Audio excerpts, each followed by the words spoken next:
My specialty is in sports medicine. I've been interested in it ever since I went through medical school. I met a mentor over there, really guided me into the specialty. A primary care sports physician is someone who is somewhat of an expert in musculoskeletal issues.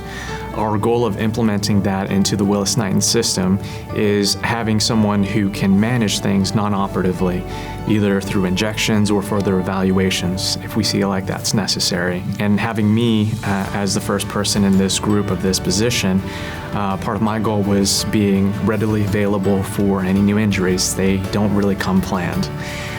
So as you have an injury, my goal is to have some level of availability every day for you to be able to come in, get evaluated, get x-rays if needed, get further evaluations, maybe with an MRI if we need to, or I can scan you with my ultrasound so that we can take a look and see what needs to be done from there. And if I can take care of you from that injury, I'll go ahead and take care of you from there. But if you need further specialty referrals, I can get you to those guys pretty quick as well.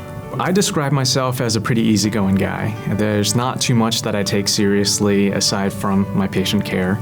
I don't take myself too seriously, so you'll notice that I make fun of myself quite a bit. There's also a sense of flexibility that comes along with that, so if you drop something on me, I navigate through that pretty quickly. I think I'm a pretty personable guy.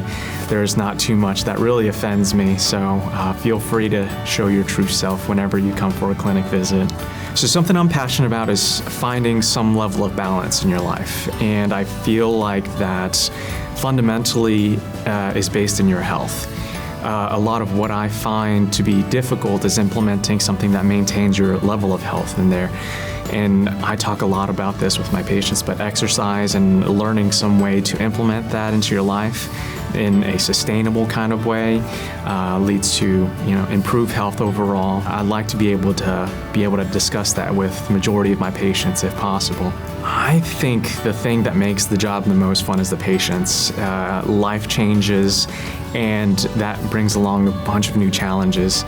Every single encounter I look at as kind of finding the answer, and sometimes there isn't an answer, but getting as close as you can to it is a lot of thinking on your feet, changing things up, making things so that patients remember how to do certain things. I've done some wonky things to help patients remember things, so I think as long as we're able to reach somewhere close to your goals, I think there's not a weird enough answer to get there.